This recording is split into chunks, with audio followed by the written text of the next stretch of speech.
Okay, a very good morning, a very good afternoon, a very good evening. Kijja kusizira video eno obudde kibugenda okubeera nga ate ogirabiramu bampita Fad Prodigy okubeera nga ate nkunoonyeza embeera oba amawulire nga bwe gatambula mu ggwanga Uganda ne buganga yonna video enkola ffe bwebeera abeera nga tonterako ekigalo ekyo tekigenda kubeera nga ate olikinga video olabye video ekunyumidde ate oganya okubeera nga ate olikinga so beera nga tonterako ekigalo ekyo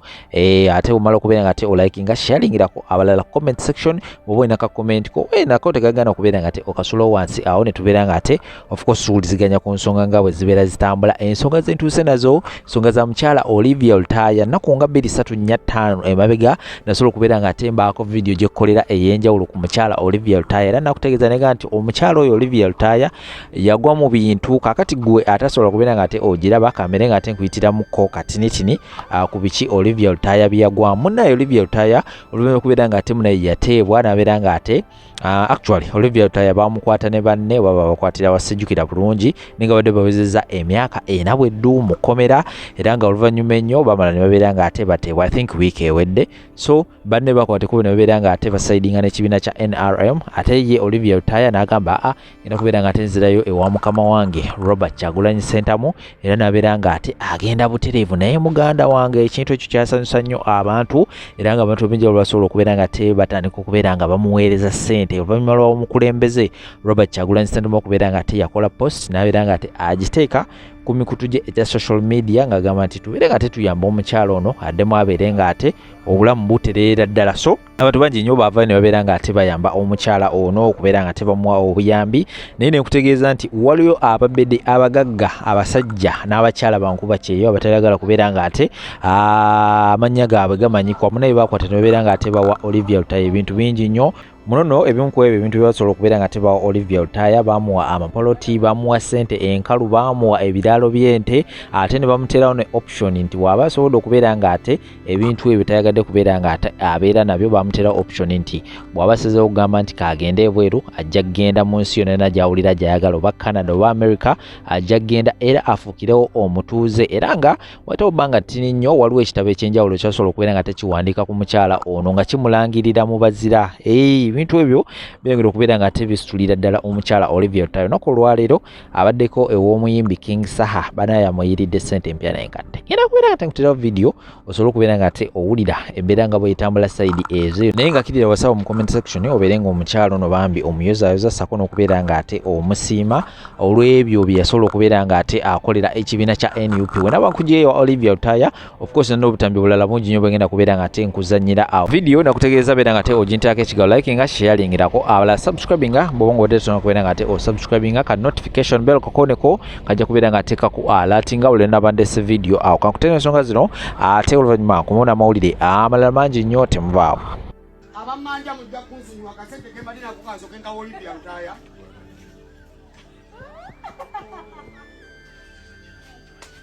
mukwatirire akasente soke nga Olivia Olutaya watabatina mwe mbadde mulya ssente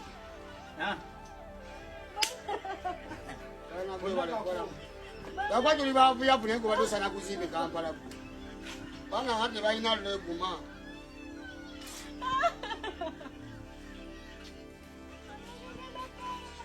tokaaba okaba nzitwala omukyasa akaaba otaluganika butansi kyali mu lutabaalo oyo omusajja yeewaddeyo mu bbanga n'amaze nga teyegadanga kayegatte ku kabulwere okyokago badde weegadanga wamma bannange eyongera omutima omugumu Olivia congregation salute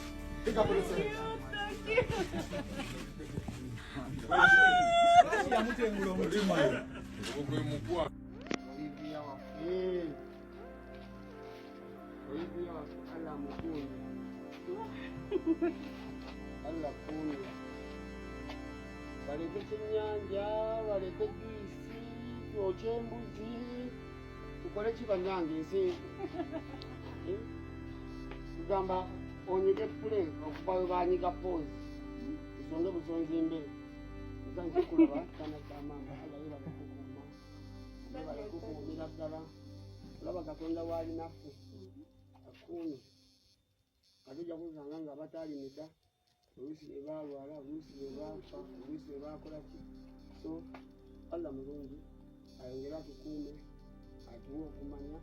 n'okutegeera ekikyamu nga kikyamu ekituufu nga kituufu naffe tetuli malayika naye bwe tulabye ebbala tetulina eddeeri tulinyingirawo ku nsi yaffe tugenda kuyita katonda gyati tulimu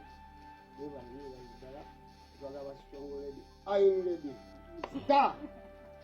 kubali ne baŋŋamba Kyagulanyi akufunamu ssente basebo ne bannyabo lwe bakwata batwala ku CPS si Magere nga ku CPS batwala Luzira si Busaabala ku Wanu Beach ntuuka e Luzira bantwala Kitalya gye mmaze emyezi 5 si Kafule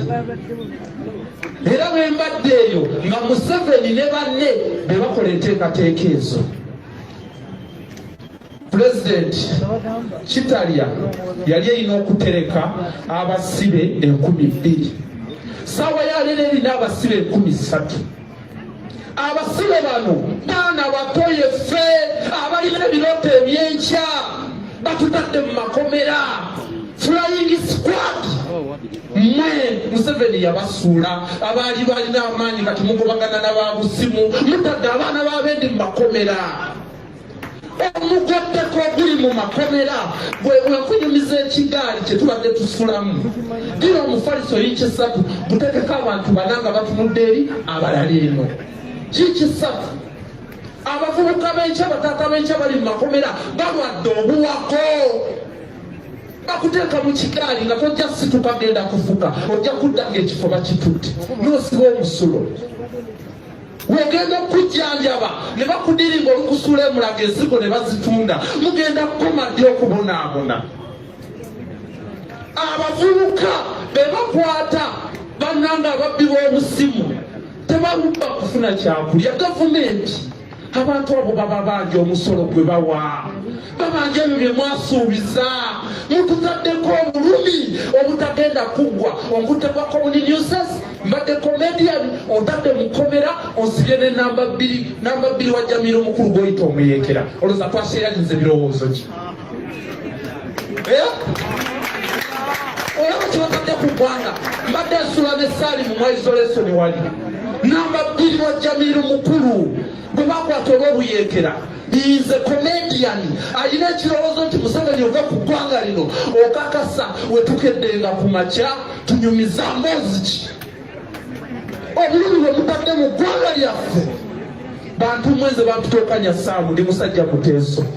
gavumenti eno mbawalana.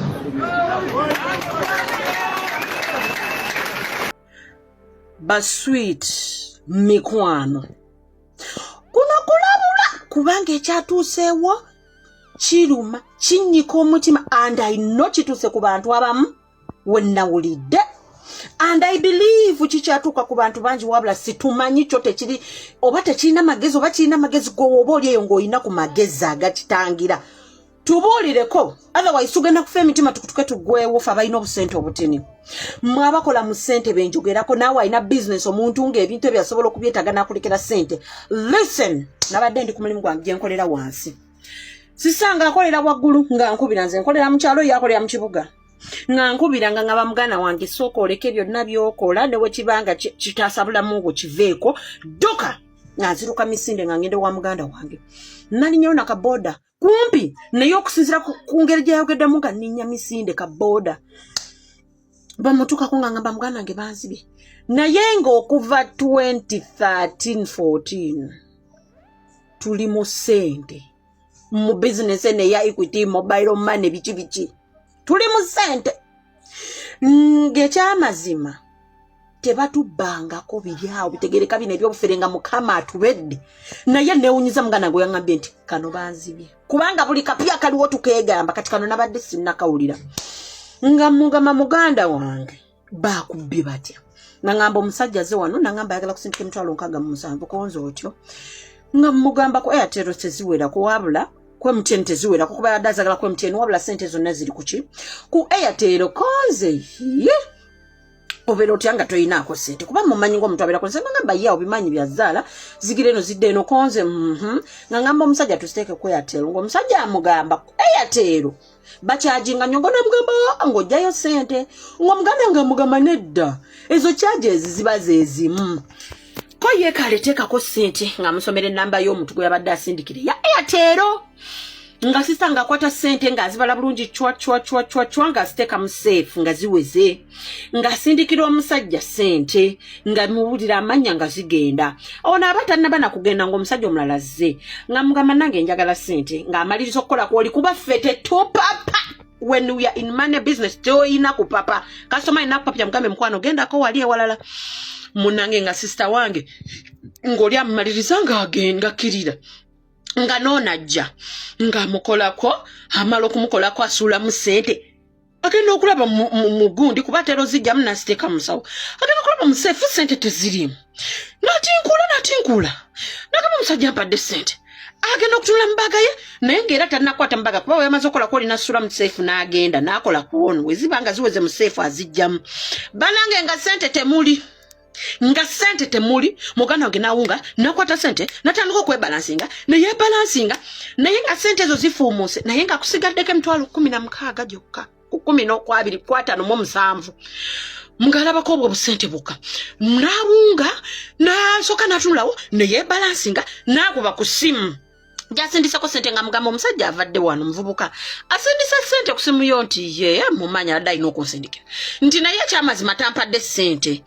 kubanga nga talina ngeri gyagenda kinyonyola nti azimpadde nesiteeka mu seefu naye tezirimu kyakoze ng'agamba musajja sente tampadde ng'agamba yii kijja kyokuba nga takuwadde sente nosindika yes mbadde nkyakolako no kasitoma ngenza okutunula nga abuzeewo ng'agamba kamukubireko ng'amukubira sitanga gezo langa gayita addamu mukubira ng'addamu amukubira nga muganda nange mukubira ku simu etayitamu wabula kanjikuwa olabe ng'amukubira nga tayitamu ng'olina mukakkamu nnyo kubanga bakimanyi bamubbi bamaze bamikwano magiki yakomyewo enziba eyo nga nagiwulirangako edda mwe kyabatuuseeko oba tekinnabatuukako ye bwe kiba kibatuuseeko paka tekinnabatuukako tugenda kukola tutya banange what are we going to do kubanga eno enziba ndala teri mufere teri muki mutubuulire ekivumulako ffe twaddawo ne tugamba we bakuwa sente nnyingi osooka ozikwate mu ngalo zireme kupaluka ono gwabaze naye omulala yabalese sente ezibusawo zino ng'osuddemu aba ayina kiwoowo kye yeekubye ekikuwuuza I don't know mwegendereze baswiti Omongereza mulaba edduka ono wadde baali bamuwadde citizenship bagimwambula ne bagimwamulako ne bamudiportinga ne bamutikka ne bamuzza ewaffe e Uganda yakola ki kandi baviire ku ntono eno story yakyanka nnyo wano era abantu abali wano eno abasinga bagimanyi munnaago omukyalo ono yalina muganda we Kampala ng'alina obulwadde bwa pressure kati n'amugamba wano we wali eddagala eddungi sijja kulimba simanyi kye yakola naye oba abantu balina ebintu bye bakola pressure yabwe n'ogenda mu ddwaliro ng'eri a bit high anyway nze bwe mba stressed oba bwe mba nina ebirowoozo bingi my pressure is a bit high simanyi kye yakola ng'agenda ewa GP nga bamupima pressure eri high aba bano tebabipapiramu nga bamugamba komawoko like after a few days ng'akomawo simanyi naye nga just not yagiina gwe siriko owulirize simanyi kye yakozesanga naye teyakola ki teyagiina ng'era nga addayo wa GP nga GP agamba nga pressure yeremeddeyo waggulu kankuwa eki eddagala nga bamubalira kati mwaba abalina ki high blood pressure nga erina kuba regulated n'eddagala nga batandika omuwa eddagala ng'omukyalo oyo kuba yali amanyi tagiina nga talimira litereka ng'alijjayo jjukira eddagala lya wano ekisooka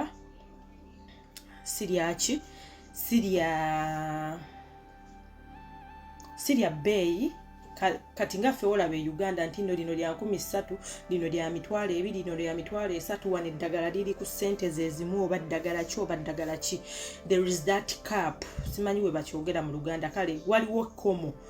ne tugamba mbu buli ddagala wano eno lya pound ki 9 something bazongezaamu kati simanyi oba ziri ku mmeka nkozi n'ekirala eddagala lya wano bwe balikuwa kano njagala mukanootinge ya mulindeeko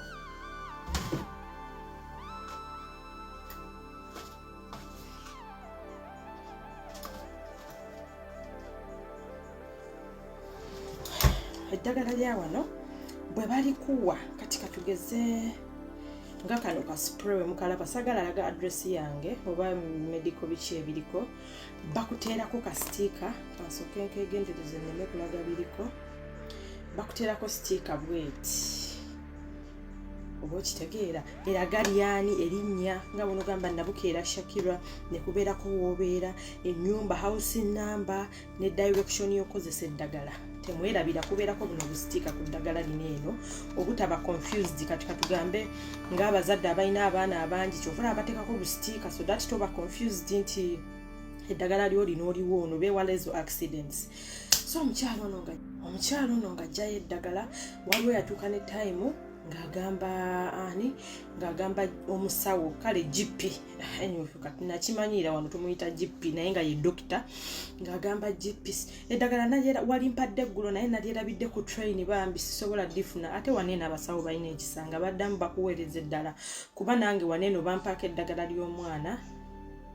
neriyiika nenziramu ne mbakubirengera ne bagamba eddagala nalijjayo naye ekituufu omwana yasambye akakebe neriyiika ne ligwa eri ne baddamu ne bakola ki ne bakuwa eddala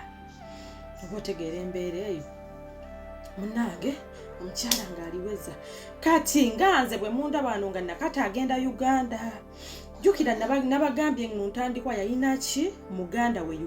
Uganda ng'alina pressure ng'emutawaanya ono kweyo kwe kuyiiya namugamba eddagala lya wano ddungi kati ono nga buli jjajjayo eddagala alitereke bw'afuna agenda e Uganda akole ki alimuwe bannamu omukyala ng'akwata ng'ati nze nakati waba agenda ne mukwata ekisaganda ky'eddagala ne ndimuwa yamugamba lino eddagala lya muganda wange alina pressure kati nze nakati aneesiga newe muwaaki tajja kunkwesyoninga nange mwesiga bwe mba nkomawo ne baŋŋamba bintu bya nakato sibifaako nnyo naye abalala munnange ng'akola ki nga omukyala bamuwa eddagala Katonda ono omukyala atuuka bulungi achekinga in ku airport aba alimu eyo process yo checkinga in era Katonda ono nga bamugamba tukebere bags zo tewali amanyi kwe kyava abantu bayitawo bulungi nnyo tebabakebedde bascanninga bags zo ono specifically bamugamba katukebere ebiri mu nsawo yo omukyala nga bakwata egundi nga basumulula ensawo nga batandika okebera kimu ku kimu nga bamubuuza lino eddagala lyani ng'agamba lyani lya mukwano gwange manyanga mukwano gwange yali mpadde nditwale ewaabwe alinayo muganda we wa pressure kati jjukira omukyalo oyo kyeyeerabira okukola kwe kuggyako buno obupapula obujjira ku ddagala teyabuggyako bannange nga poliisi ya immigration erabako ennamba ng'egiteeka system waneeno wano bateekamu date of birth information yo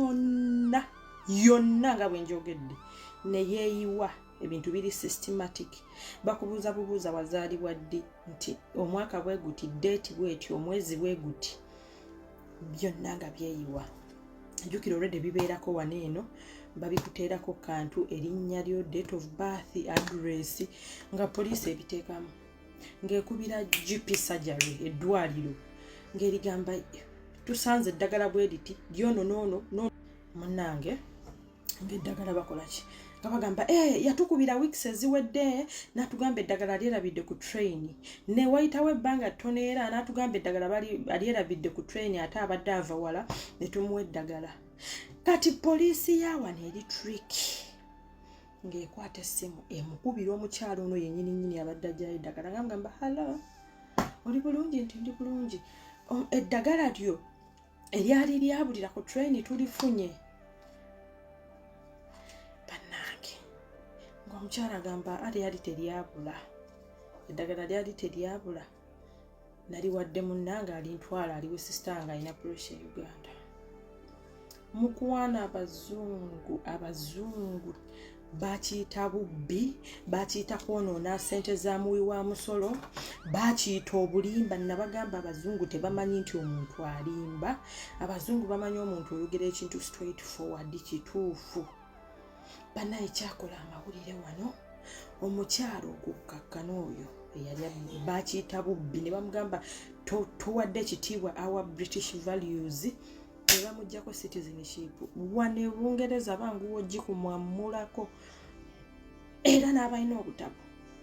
tebeeyibaala sironozza emisango bbira mupangu okuggyako ngo baakuzaala wano naye bw'obeera ng'oli immigrant oyina gye wava e Uganda mu system balaba nabukera nava Uganda bakukwata ne bakukuba mu nsi yo tobanyumiza okuggyako nga wazaalibwa wano baana mmwe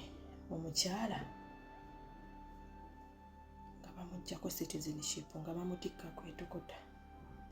tebakuganya yadde okupaakinga akakeesu tebakuganya yadde nti nno kanneetereze poliisi yamugwako ewaka nemukwata nemuteeka mu detention yamugjamu mutika ku nnyonyi ali Uganda kati wenjogerera naye ng'ofaaki eyo no story just eri emu manye endala nnyingi nnyo esa abantu be baggyeko obutuuze lwa minor errors nsobi ntonotono mwamulowooza lwaki zino ensi ziri mu order poliisi ekola mulowooza lwaki wana abantu mu crime rate teri high poliisi ekola batuteekako eriiso jjogi bwe riti ekisooka nze nali nakajja bangamba buli nsobi gy'okola ogenda kukwata mu nsawo yo bw'okuba ekitaala ebyo ebya Uganda byemukuba ekitaala fayini bw'opaakinga ye batakukkiriza ku paakinga ebyo ab'e Uganda bye tukola fayini bw'ovuga n'osussa mu sipiidi gye bagambye fayini mpaka wonookoowa ozisasula n'oddamu ku magezi bw'oyita mu luguudo lwe bagambye tolina dduyitamu fayini